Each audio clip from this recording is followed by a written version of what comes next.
A'udzubillahi minasyaitonirrajim. Bismillahirrahmanirrahim. Assalamualaikum warahmatullahi wabarakatuh. Anak-anakku semuanya, kita lanjutkan pembelajaran hari ini. Muatan pelajaran Al-Quran Hadis kelas 4. Sebelum kita melanjutkan pembelajaran pada pertemuan kali ini, marilah kita bersama-sama berdoa terlebih dahulu. Bismillahirrahmanirrahim. Raditu billahi rabba wa bil islami dina wa bi Muhammadin nabiyya wa rasulah. Rabbi zidni ilma warzuqni fahma. Amin. Baik anak-anak semuanya, kita masuk ke materi yang baru, yaitu tentang surah At-Takasur.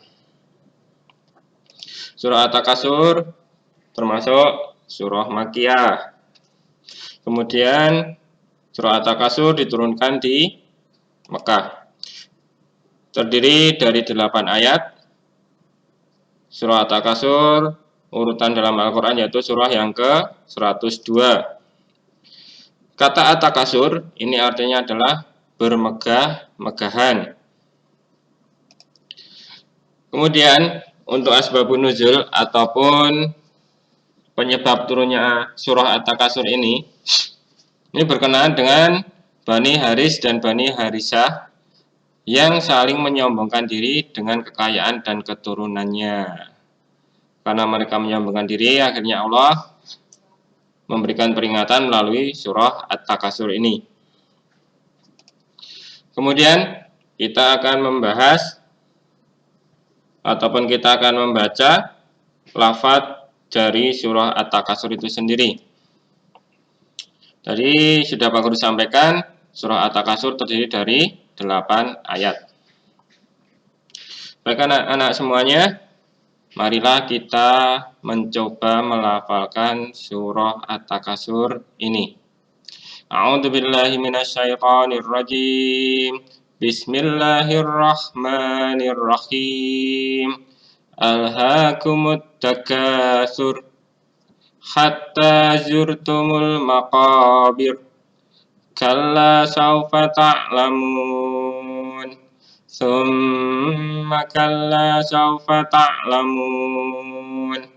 Kalla law ta'lamuna ilmal yaqin. Latarawunnal jahim. Thumma latarawunnaha 'ainal yaqin.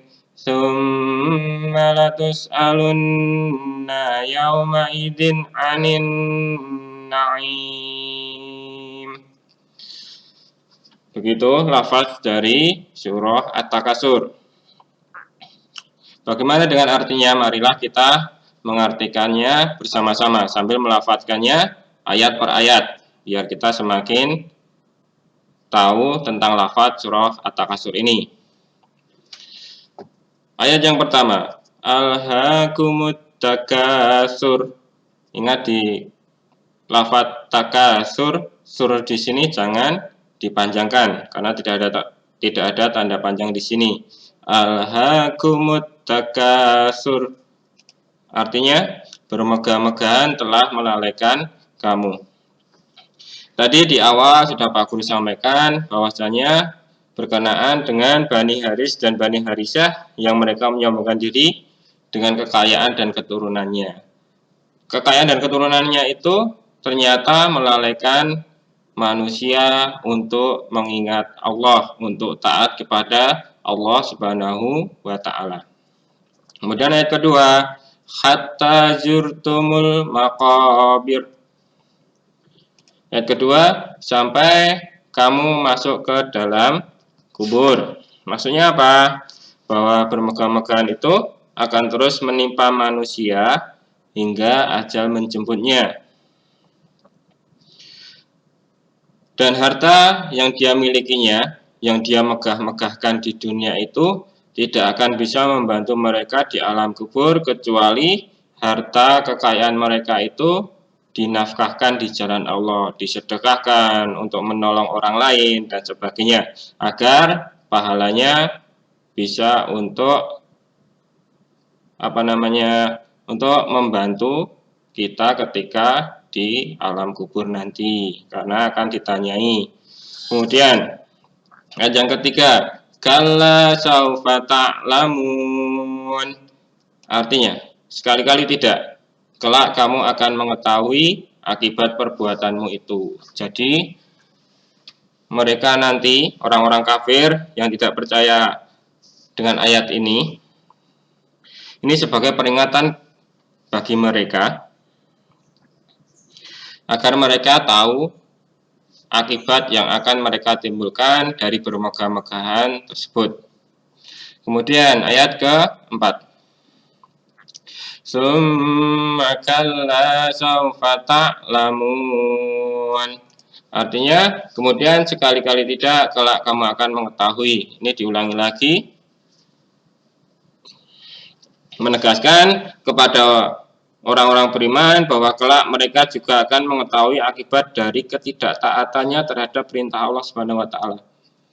Jadi semua orang yang bermegah-megahan di sini akan mengetahui akibat yang akan mereka timbulkan.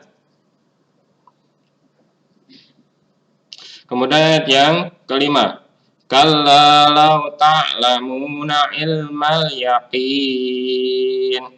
Artinya, sekali-kali tidak, sekiranya kamu akan mengetahui dengan pasti. Ini ayat kelima ini menjelaskan, jika kalian mengetahui dengan sebenar-benarnya, niscaya kalian tidak akan dibuat lengah oleh bermegah-megahan untuk mengejar urusan dunia. Jadi kalau kita mengetahui bahwa harta yang kita miliki adalah sebagian adalah hak orang lain dan tidak untuk diri kita sendiri, maka kita akan tahu bahwa harta yang kita nafkahkan kepada orang lain, pada fakir miskin untuk beribadah, itu akan menolong kita ketika di alam kubur ataupun di alam akhirat nanti. Kemudian untuk ayat selanjutnya, la tarawunnal jahim. Ayat yang ke-6 yang artinya niscaya kamu benar-benar akan melihat neraka jahim.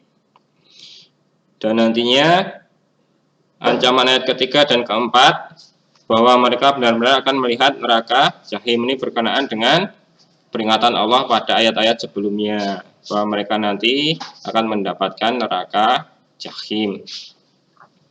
Kemudian selanjutnya ayat ke-7, summa latarawunnaha 'ainal yaqin. Kemudian kamu benar-benar akan melihatnya dengan mata kepala sendiri. Ini penjelasan bahwa mereka akan dimintai pertanggungjawaban kelak di akhirat. Mereka akan tahu dengan pasti. Kemudian yang ke-8, summa latus'alunna yawma idin 'anin na'im. Ayat ke-8, kemudian kamu benar-benar akan ditanya pada hari itu tentang kenikmatan yang megah di dunia. Jadi apa yang dimiliki di dunia nanti akan dipertanggungjawabkan di hadapan Allah Subhanahu wa taala. Untuk apa harta yang kita miliki? Untuk diri kita sendiri ataukah dinafkahkan untuk di jalan Allah Subhanahu wa taala. Kemudian kita lanjut masih dalam surah At-Takasur, yaitu tentang hikmah yang ada dalam surah At-Takasur. Hikmah yang pertama apa? Tidak membangga-banggakan harta yang kita miliki, karena harta yang kita miliki adalah titipan dari Allah Subhanahu wa taala. Yang kedua, memilih hidup sederhana, tidak usah mewah-mewah. Mensyukuri apa yang dimiliki saja. Kemudian yang ketiga, menjadikan harta sebagai sarana mencapai tujuan hidup. Jadi harta yang dimiliki digunakan untuk beribadah, jangan lupa. Kemudian selanjutnya yang keempat, mencari harta yang halal. Yang terakhir, menganggap harta sebagai amanah yang harus dipertanggungjawabkan kelak. Jadi harta kita nanti akan dipertanggungjawabkan di hadapan Allah Subhanahu wa taala. Semakin banyak harta kita, berarti pertanggungjawabannya juga semakin besar. Baik anak-anak semuanya, Pak Guru rasa pertemuan kali ini Pak Guru cukupkan sekian. Pak Guru ingatkan, tetap jaga kesehatan, tetap taati kedua orang tua kalian, dan jangan lupa jaga ibadah kalian. Mari kita tutup pertemuan kali ini dengan doa kafaratul majelis. Subhanaka Allahumma wa bihamdika asyhadu an la ilaha illa anta astaghfiruka wa atubu ilaik. Akhir kata dari Pak Guru, wassalamualaikum warahmatullahi wabarakatuh.